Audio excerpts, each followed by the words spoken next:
Ça y est, Ça y est. monsieur le maire, on y est, on est là. Bon, très bien. Bah écoute, il est 18h12. 12. 2 petites minutes de retard, excusez-nous pour ce petit contretemps. Donc je suis avec Gwendoline Spotbin. Bonjour Madame Bonjour, Spotbin, monsieur le maire. adjointe Au développement économique et puis aussi à la et également à la communication. communication. Mais on ne va pas parler de communication Non, ce soir, pas on va ce soir. parler de... Développement économique. Voilà, tout simplement. Donc développement économique, pourquoi ? Parce que vous avez sans doute pu le lire dans la presse locale, dans la Voix du Nord, une entreprise vambrocitaine a été primée pour son excellent travail. Donc ils sont allés aux États-Unis et Las on aura Vegas. l'occasion à Las Vegas, et Gwendoline, tu auras l'occasion Oui. tout à l'heure d'interviewer deux représentants, le fondateur et de... le commercial. Voilà, donc c'est pour ça qu'on charge. souhaitait aujourd'hui vous parler de développement économique avec Madame Spotbin. Vous l'avez sans doute entendu au vœu, Vambrochy, c'est le fleuron de la métropole européenne. The place to be. The place to be, mais c'est également donc, le fleuron du dynamisme économique, parce qu'effectivement, depuis une quinzaine d'années maintenant, la municipalité de Vambrochy développe Un très beau développement économique. un très beau développement économique, effectivement. Donc Vambrochy, c'est 1000 entreprises, commerçants et artisans répartis sur tout le territoire vambrocitain. Et ce soir, on souhaitait avec Mme Spotbin faire un zoom sur les 8 parcs d'activités économiques qui contribuent à notre activité économique. C'est bien ça. Donc, Gwendoline, je te propose de commencer par là où nous sommes. Oui. Donc, on ne va pas encore dire le nom de l'entreprise, Oui, non. mais Bon, on peut on donner a le quand nom même du parc. on a quand même révélé pas mal d'indices. Hein. Ouais. Donc, on est au niveau de l'écoparc ici. On va commencer à l'écoparc. Donc, Donc je vous laisse la parole, monsieur le maire, sur pour le l'écoparc. premier parc. Donc effectivement, donc c'est un parc qui est labellisé haute qualité environnementale. Ça a été le premier parc d'activité qui a été labellisé HQE au nord de Paris. Donc il est implanté pas loin de la Rocade, en sortie de la sortie 9, si on peut dire, en sortie de Rocade au niveau de la sortie 9. C'est un parc de 22 000 m², donc 2 hectares 2. C'est pas mal, hein. C'est pas mal. Et puis, on y trouve, forcément, puisque, comme je le dis, et comme le porte son nom, Ecopark, c'est un parc qui accueille des entreprises qui se distinguent par leur engagement en faveur du développement durable. Et à deux, on est allé visiter plusieurs Déjà pas des mal entreprises d'entreprises, hein. ici, aux deux fils, tu te Oui. souviens, on était allé. Et puis, il y a d'autres activités donc tertiaires, beaucoup liées autour de l'environnement. Il y a un réparateur de chauffage, un paysagiste Paysagiste. aussi. Donc voilà, c'est un parc très sympathique. Je te propose d'aborder un deuxième parc qui porte également le nom d'Eco, Oui. puisque Donc c'est l'Écospace. J'ai Voilà, pris mes donc notes. c'est l'avant-dernier né Oui, des parcs Des vambrocitains. parcs vambrocitains, donc qui est au pied de la sortie 10 Ouais. de la rocade nord-ouest. Et il s'inscrit, lui, dans une démarche globale, respectueuse de l'environnement et du bien-être au travail. Il est certifié selon la charte des parcs d'activité du Exactement. XXIe siècle. Et l'Écospace offre une diversité de services. Et on est d'ailleurs également allé ensemble sur certaines de ces activités, notamment la dernière en date, c'était le Green Break. Green Break. Voilà, donc Où on a fait notre premier 10 où est-ce d'ailleurs. qu'on a fait notre premier 10. Donc on y retrouve donc des activités de loisirs. Donc on a Green Break, on a aussi F45. F45. Voilà, on Loisirs sportifs. Voilà, loisirs sportifs. On a des activités de restauration Oui, et de bouche. native. Nous avons la Squadra, nous avons La ligne. en Ouais. bouche mais pas restauration. Et puis le On a fourgon le aussi. fourgon. Le fourgon qui livre à domicile des Oui. boissons. Le bercail, Alors l'hôtel, où là effectivement, c'est plus qui, hôtelier. qui accueille, qui ouvre Mm. l'Écospace. Oui. Alors le bercail, c'est important aussi pour nos activités à Vambrochy. Alors on parle d'activités tertiaires, mais on peut parler aussi à Vambrochy parce qu'on en a beaucoup de maisons d'hôtes, de gîtes Oui. d'accueil.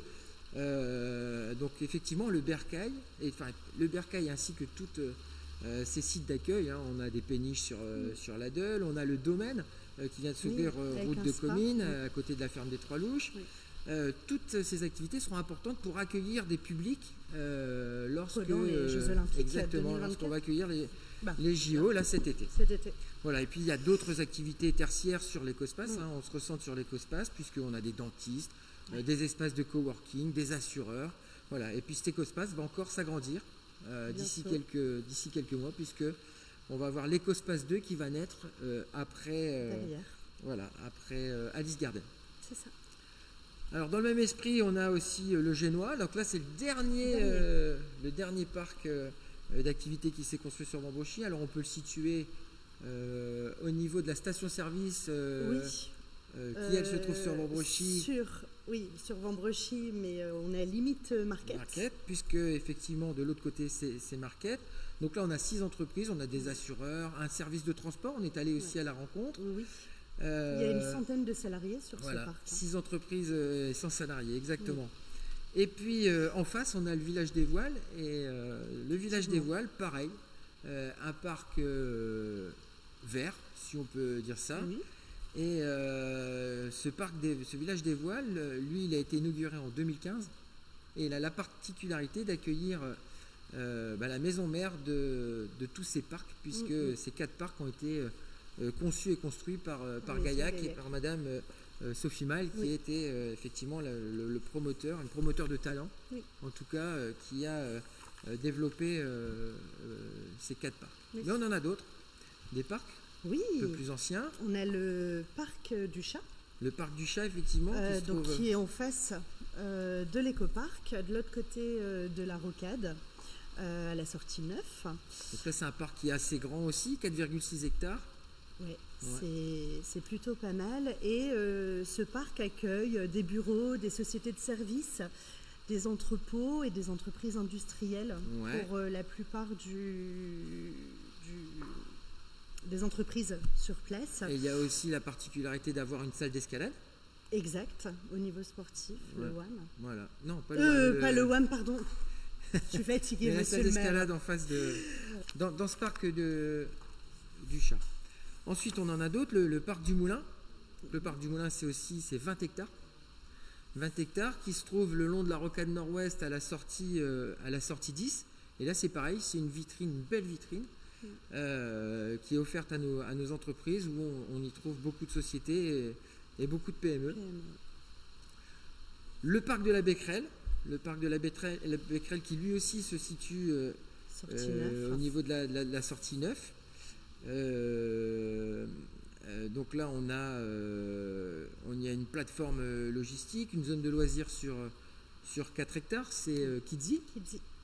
Qui a tenu malgré, faut les féliciter quand même, parce que malgré la période compliquée pour eux du Covid, ils sont toujours là et toujours en place, et c'est toujours un plaisir d'aller avec nos enfants dans cette entreprise. Ouais. Et puis le parc d'activité aussi à côté duquel on ne peut pas passer, c'est le port industriel donc qui dépend de Port de Lille, qui lui se situe au bout de la route. C'est le seul qui n'est pas forcément axé sur la rocade. Exactement. Qui a un accès vrai direct que tous les à la autres rocade. Les autres sont sur la rocade. Donc il se situe au niveau de la rue d'Ypres, vers Quesnoy. Donc là c'est pareil, on y retrouve beaucoup d'entreprises. Alors moi ce que j'aimerais, c'est effectivement développer, et on y travaille avec Port de Lille, développer un secteur d'activité qui soit en lien avec la voie d'eau, puisqu'en plus on va accueillir bientôt, on va pas accueillir, mais il y a le canal Seine-Nord qui est en train d'être développé, et donc effectivement on y retrouve un transporteur, un gros transporteur qu'on voit un petit peu partout sur nos routes en France, Transport Lampe. Et puis on y retrouve aussi des entreprises comme Equiom qui traitent du béton, du sable pour faire du béton, et puis on y retrouve également 2 sites de traitement des boues, et puis à côté de ça aussi je crois que c'est une 60aine d'entreprises qui sont voilà. Donc toujours est-il que Vambrochy, c'est on peut le dire, c'est 5000 emplois qui sont développés dans ces 8 parcs d'activité. Donc c'est quand même pas anodin. Avec des entreprises qui ont vraiment le souhait de développer aussi, d'avoir de plus en plus de salariés en développant leur activité. Donc on ne va pas rester longtemps à 5000, je pense, vu les belles entreprises dynamiques. Et puis l'attractivité de notre commune. Ce zoom ne doit pas faire abstraction, Gwendoline, parce que je sais que toi tu tiens énormément à nos commerçants en centre-ville et puis dans la zone commerciale par-ci par-là, parce que on a aussi énormément de commerçants qui se situent sur notre commune et des commerçants qui proposent de la qualité. Voilà. Et donc, on a pu le voir alors très rapidement. 10 minutes, c'est très frustrant. On aurait pu parler de bien d'autres entreprises, notamment dans chaque parc, il y a des entreprises. C'est vrai qu'on a oublié le WAM. Tu parlais du WAM tout à l'heure, qui propose l'activité de squash. La Color. J'en perds mes boucles d'oreilles tellement. Donc voilà, c'est vrai qu'on ne peut pas tous les citer, mais en tout cas, effectivement, je vous invite à aller sur la page de la ville, puisque et puis dans les liens, elles sont référencées plus ou moins toutes ces entreprises. Voilà, donc donc je répète, Wambrechy, une ville dynamique. Malheureusement, ce tissu économique dynamique rapporte. Alors, on va parler un peu finance, mais c'est important de le dire. Rapporte financièrement peu à la ville, puisque depuis 2002, je le répète régulièrement en conseil municipal. La situation vambrecitaine a été figée à 2002 et toutes les taxes professionnelles que pourraient nous rapprocher, pourraient revenir à la commune, c'est 1 800 000 € par an, ce qui est quand même pas anodin, reviennent à la métropole et puis sont reversées sur tout le tissu économique métropolitain. Mais la métropole n'y peut pas grand-chose, c'est juste le cadre de la loi qui fait ça. Voilà, donc là, en tout cas, sachez que moi, je travaille justement auprès de nos sénateurs, auprès de notre député, pour pouvoir essayer de faire changer cette loi et faire en sorte que le dynamisme de nos parcs économiques vambrecitains puisse ramener à leur juste valeur à la commune et pouvoir mener encore plus d'actions auprès de notre tissu économique. Et puis des Vambrecitains surtout. Et des Vambrecitains. Voilà, donc en 10 minutes chrono à peu près, on a fait le tour de nos parcs économiques. Gwendoline, je vais m'éclipser et je vais laisser la place à tes deux invités, puisque nous allons parler maintenant d'une activité de la fameuse spécifique. Entreprise où nous nous trouvons ce soir. Voilà. Vous pouvez découvrir son nom sur le calicot qui se trouve juste derrière. Voilà. Donc c'était noté là depuis... Non, c'est le produit. Ce n'est pas l'entreprise. Pardon. Voilà. Allez, en tout cas, je vous souhaite une bonne soirée à tous et à toutes. Merci, monsieur. Merci, Gwendoline. Alors, j'ai le plaisir d'accueillir Maxime Troclet et Jean-Philippe Garnier, le fondateur de l'entreprise Bilab à Wambrechy. Alors, c'est un plaisir de vous voir. Alors, est-ce que vous pouvez nous raconter un petit peu, nous donner un aperçu de l'histoire de Bilab depuis 2016, pardon. Oui, alors j'ai créé Bilab en 2016, mais en réalité, j'ai travaillé sur ce projet depuis longtemps parce que j'étais universitaire. Quand vous avez... Voilà, donc j'ai commencé sur cette problématique qui était plutôt santé au départ, avec l'université et le CHU, l'Institut Cœur-Poumon. C'était il y a déjà 14 ans en arrière. Et suite premier résultat que j'ai eu, j'ai créé Bilab en 2016. J'avais à cette époque fait un premier produit pour mesurer la déshydratation, plutôt chez les sportifs au départ, parce que là j'étais médical. Je suis allé sur le sport parce que la complexité de cette problématique dans le médical était quand même assez élevée pour une start-up. Oui. Et en termes de coûts, le développement d'un produit médical était quand même hors d'accès. On n'est pas sur les mêmes on n'est pas du tout sur les mêmes enjeux. Donc j'ai fait d'abord le e-patch.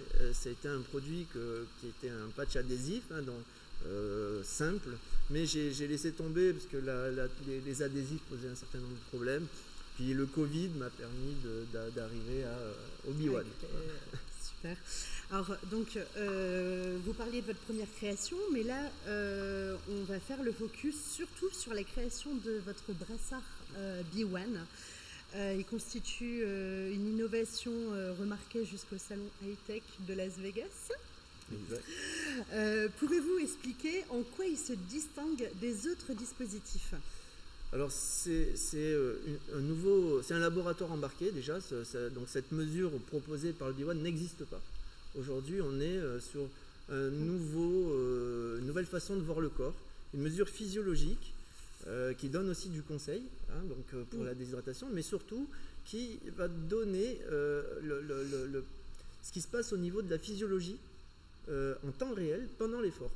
Donc on peut voir si on est sur, on va dire, une performance qui tire sur la physiologie ou si on est plutôt à l'aise. Ça suit les variations, donc si on accélère, s'il y a une montée, une descente, ben ça va se voir. On voit tout. En fait, on ne peut rien cacher au B1. Donc c'est une innovation de rupture. Les gens ne connaissent pas encore ce type de mesure et effectivement, c'est quelque chose de complètement nouveau. Ça n'a rien à voir avec un cardio-fréquence-mètre ou un accéléromètre. C'est complètement différent. Donc il faut, nous on a un peu d'explications à donner sur ce B1 pour que les gens comprennent cette technologie et qu'ils comprennent l'utilisation. D'accord. Au niveau justement de la technologie, votre technologie elle est brevetée. Oui. Vous utilisez un collecteur microfluidique pour mesurer en temps réel le flux de la sueur. Oui. Voilà, en mettant les termes. Vous pouvez nous expliquer un peu cette fonctionnalité, comment elle contribue à améliorer les performances des sportifs? Donc le brassard se pose sur la peau avec donc c'est un appareil électronique qui se pose sur la peau avec une sangle et le collecteur en fait c'est un consommable parce que la sueur est collectée dans ce petit carré que vous voyez avec cette petite spirale. Oui. Donc elle circule dedans et dans cette spirale il y a des électrodes. Donc il y a des paires d'électrodes spécifiques qui ont été développées par notre partenaire Lixense. Et la sueur s'écoule et en s'écoulant, on la mesure et puis après elle ressort. Donc bien évidemment la sueur c'est corrosif un peu parce que c'est du sel. Donc c'est pour ça qu'il faut changer le collecteur toutes les 4 heures, on conseille, pour avoir une mesure fiable. Voilà. Donc ce collecteur en fait c'est le cœur de la technologie. C'est un peu le verrou technologique puisque la complexité de l'industrialisation d'une telle technologie, puisque vous avez dit il y a du microfluidique, donc déjà c'est complexe, microfluidique ça veut dire que c'est petit, c'est des tout petits canaux, c'est capillaire, on est au niveau capillaire, et dans ce petit capillaire on a mis des électrodes dedans. Donc voilà la difficulté c'était de pouvoir industrialiser ça à un coût raisonnable pour l'utilisateur. Oui, c'est toujours un peu la problématique de l'industrialisation. C'est ça. B1 offre des conseils personnalisés aux sportifs. Comment ils sont générés, ces conseils? Alors effectivement, on a donc un brassard connecté, donc connecté à une application mobile. Donc en fait, le point de départ, c'est vraiment la mesure. On va mesurer donc les pertes en eau, les pertes en sel. Et en fait, à partir de ces mesures, qui sont essentielles en fait pour la compréhension des besoins physiologiques, on va pouvoir donner tout un ensemble de conseils sur quand boire, quand s'hydrater, comment s'hydrater et même comment en fait se personnaliser sa propre boisson après un effort ou avant un effort pour mieux récupérer, pour mieux performer. Ça c'est la première chose. Après on va donner aussi des conseils autour de la courbe de performance. Donc en fait l'application mobile permet de dessiner une courbe en fonction de la concentration en sodium dans la transpiration grâce à l'analyse qu'on mène. Et autour de cette courbe, on va donner de la même manière des conseils sur les entraînements en fonction des différents cas d'usage, donc en fonction des différents sports et des différents environnements, en intérieur, en extérieur, avec de l'humidité, différentes températures, etc. C'est pas facile à comprendre quand on n'est pas de ce milieu, mais c'est très intéressant. En plus de son utilisation sportive, envisagez-vous des applis potentiels de technologie B-Lab dans le domaine médical, vu que c'est votre cœur de métier à la base? Alors oui, là pour le médical, le but ça va être de porter le B1 dans une version médicale pour la déshydratation de la personne âgée. Donc là, il y a une problématique importante puisqu'on a vu avec les périodes de canicule il y a quelques années en arrière l'impact que ça pouvait avoir déjà en termes de mortalité et également en termes de coûts. Les coûts, on a à peu près 1 milliard d'euros par an rien qu'en France, juste pour la déshydratation, la réhydratation de la personne âgée. Aujourd'hui, il n'y a pas de moyen de détection, donc les infirmiers font le pli de la peau, donc on pince les personnes, on regarde comment le pli de la peau revient, comme on fait pour les bébés, c'est un peu le même principe. Et s'il y a une potentielle déshydratation, on fait une prise de sang. Voilà. C'est les seuls moyens qu'il y a aujourd'hui. Bon, il y a les bouteilles d'eau qu'on pose, on vérifie que les personnes ont bu, Mais on Oui, voit que mais c'est ça pas reste, suffisant, ça non. prévient pas et ça oblige quand même le personnel à passer beaucoup plus régulièrement dans les champs quand il fait chaud. Puis on voit qu'avec le vieillissement de la population, le réchauffement climatique, c'est une problématique qui va pas s'estomper d'elle-même, ça va devenir de plus en plus important et de plus en plus coûteux. Et là, je pense qu'avec B1, on peut adapter la technologie pour la rendre médicale et pour faire un dispositif médical. C'est rassurant pour nos vieux jours. Voilà. Nos vieux jours. Quels sont les projets futurs de Bilab et surtout, quelle est votre ambition? Alors, le but, c'est de rester sur du made in France au maximum. Hein, donc, produire ici le brassard à Vambrechy. On a un contrat mondial qu'on a négocié avec un distributeur qui s'appelle Lixens aussi, qui est aussi un peu notre fournisseur, mais qui a décidé de lancer une nouvelle business unit healthcare et dont le produit phare sera le B1. Leur ambition, c'est vraiment de le vendre Europe, États-Unis, Asie. Donc on a un gros marché devant nous et on va produire ce B1 ici à Vambrechy. Donc on va aménager l'entreprise pour introduire des chaînes de production et pouvoir monter en volume de production tout au long des années à venir. Super.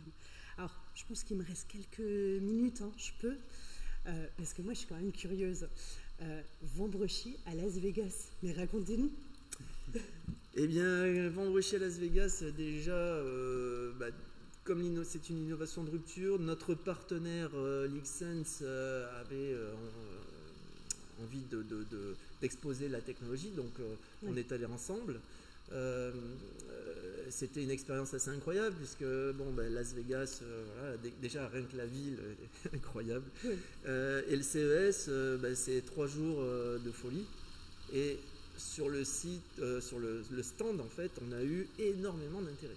Donc il y avait une démonstration du B1, donc il y avait un sportif qui faisait la démonstration. Et on a eu énormément de traction sur le site, beaucoup d'intérêt. Et là, on a vu qu'effectivement, il y avait un vrai intérêt de la techno et surtout qu'il n'y avait pas beaucoup de concurrents. En fait, on a un concurrent aux États-Unis qui n'est pas tout à fait la même technologie, qui a déjà son premier produit sur le marché depuis quelques mois maintenant. Ça marche bien pour eux, mais il n'y avait personne d'autre en fait. On était les seuls en fait. Vous y êtes. Exactement. C'est merveilleux. Alors, on va devoir s'arrêter là pour ce soir. Je vous remercie beaucoup de votre accueil. Merci.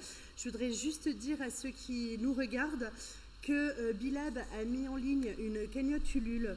Donc n'hésitez pas à aller sur les réseaux sociaux et suivre notre entreprise Vambrecitaine. Oui, Merci je précise beaucoup. une chose, en plus cette cagnotte Ulule, ils pourront profiter du brassard à moins de 30%. Hein. Voilà, donc foncez sur leurs réseaux sociaux, la cagnotte Ulule. Merci à vous. Bonne Merci. soirée à tous.